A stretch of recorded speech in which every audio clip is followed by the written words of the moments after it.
आदि का कोई भी मुहूर्त कर लो, वो कभी ठप नहीं हो सकता, वो बढ़कर ही चलेगा। सारी जिंदगी के कांटे निकल जाते हैं,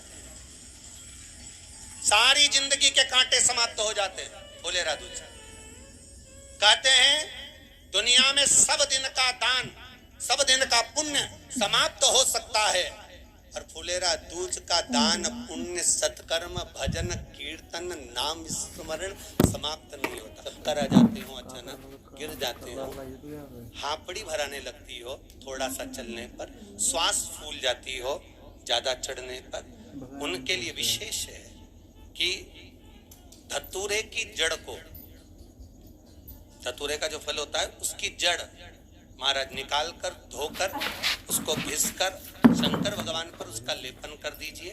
थोड़ी सी जड़ शिव जी पर चढ़ा दीजिए फुलेरा दूज के दिन। उस जड़ को पानी चढ़ाकर वापिस लेकर आ जाइए।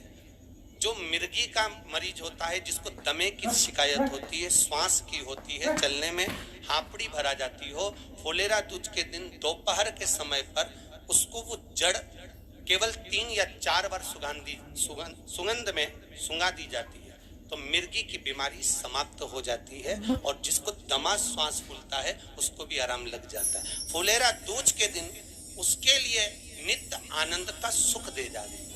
और भी ध्यान दें, जिसको बहुत भारी बीमारी हो, डॉक्टर कह रहे हैं कि ऑपरेशन की जरूरत है, ऑपरेशन कराना पड़ेगा, गांठ हो गई है, ये हो गया है, वो हो गया है, निवेदन है एक धतूरा फुलेरा दूज के दिन भगवान शंकर के शिवलिंग पर समर्पित करें, और 5 बेलपत्र नंदीश्वर भगवान पर अर्थात भगवान नंदी पर समर्पित करें। जीवन में कितनी बड़ी भी बीमारी होगी वो आगे नहीं बढ़ सकती, ऑपरेशन की जरूरत नहीं पड़ सकती, वो केवल फुलेरा दूज पर हो, केवल फुलेरा दूज के दिन, उसके सिवाय नहीं। और वो 15 मार्च को है, मौका मिला है आनंद से।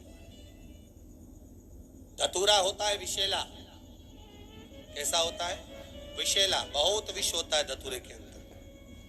पर महाराज भगवान शिव को वो समर्पित किया जाता है जैसे पार्वती जी को लगा, जब कोई साथ नहीं दे रहा, पार्वती जी को लगा जब कहीं से सुख का अनुभव नहीं हो रहा, आनंद का अनुभव नहीं हो रहा, पार्वती जी ले गई धतूरा, पार्वती मैया ले गई उस बेलपत्र को शिव को। और प्रयास करना, अगर दुख है तो एक धतूरा समर्पित कर कर 1 लोटा पानी अवश्य समर्पित कर।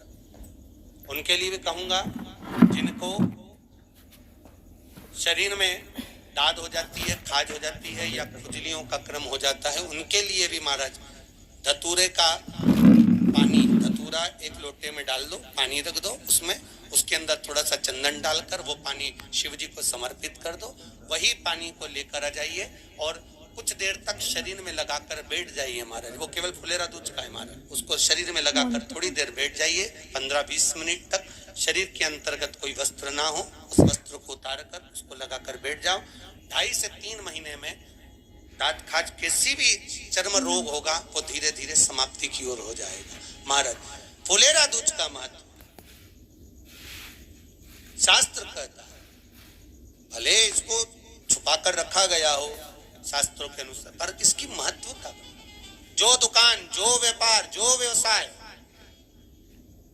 और पहले भी आपको कहा, मान लो आप शिवरात्रि के दिन रात को भगवान शंकर को धतूरा चढ़ाते हो व्यापार व्यवसाय के लिए, और वो धतूरा आप शिवरात्रि के दिन सुबह 4 बजे से पहले नहीं बांध सकते, तो उस धतूरे को फुलेरा दूज के दिन लाल वस्त्र में बांधकर अपने व्यापार वाली जगह पर बांध दो।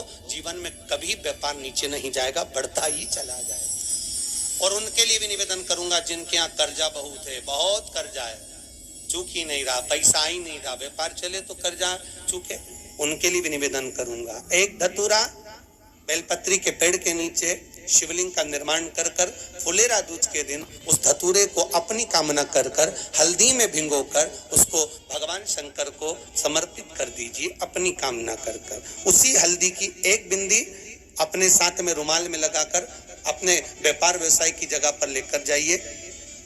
कर्जा धीरे धीरे धीरे धीरे जब चूकेगा, जब लक्ष्मी आएगी तो लक्ष्मी की वृद्धि भी वो करता महाराज। ये फुलेरा दूज के ऊपर जिस दिन माँ जगतजननी जगदम्बा अम्बा स्वयं भगवान शंकर को मौन होकर देख कर विलापित होती है, नैनों से नीर बहता, शिव को हुआ क्या। शंकर को क्या हुआ, योगड़दानी को हुआ क्या?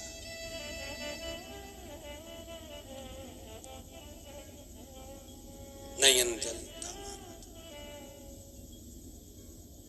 मैं तो बैठी थी गंगा किनारे, मैं तो बैठी थी गंगा किनारे,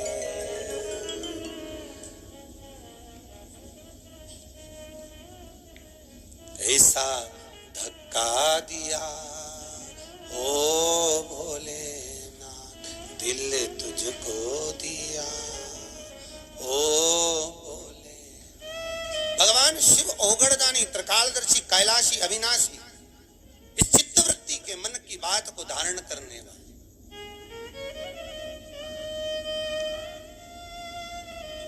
जिन लड़का और लड़की का विवाह नहीं हो रहा है, महाराज विवाह के लिए बहुत परेशान हो गए, उनके लिए भी 5 बेलपत्र, 1 धतूरा, 5 शमी पत्र अशोक सुंदरी वाले स्थान पर, चाहे मंगल हो, चाहे राहु हो, चाहे केतु हो, सारे ग्रह भले अनुकूल है नहीं है, प्रतिकूल है नहीं है, वो अपने अनुसार उसको लेकर शमी पत्र, बेलपत्र और धतूरा हाथ की हथेली में रखकर, जिसका मंगल विवाह नहीं हो रहा, बहुत कष्टप्रद है, हाथ में रखकर अशोक सुंदरी, अशोक सुंदरी का स्थान सबको मालूम है ना, भगवान शंकर की जलाधारी पर शिवलिंग, पार्वती जी का हस्त कमल, जहां से चरण जल नीचे जाता है, राइट भाग गणेश जी का स्थान, लेफ्ट भाग कार्तिकेय का स्थान, जलाशय में से, जलाधारी में से जो जल नीचे गिरता है बूंद बूंद, वो शंकर भगवान की 5 लड़कियां, जया, विषहरा, सामरीवारी, दोतली और देव। शंकर जी की 1 लड़की और अशोक सुंदरी 6ठे नंबर की, उसका स्थान, इन पानी जो जाता है उसके बीच में जो मोटी सी लाइन होती है, उस मोटी सी लाइन पर जो स्थान है वो अशोक सुंदरी का स्थान है। किसका स्थान है? अशोक सुंदरी। शंकर भगवान का संपूर्ण परिवार, जलाधारी माता पार्वती जी का हस्तकमल, चरण, राइट में गणेश जी, लेफ्ट में कार्तिकेय जी, बीच में अशोक सुंदरी, और ऊपर से जो 1-1 बूंद पानी गिरा रहा है वो है शंकर भगवान की 5 लड़कियां, जया, विषहरा, सामरीवारी, दोतली और देव। शिव की 5। तो जिनका विवाह नहीं हो रहा, अशोक सुंदरी वाली जगह पर हाथ में लेकर वो धतूरे के साथ शमी पत्र, बेलपत्र समर्पित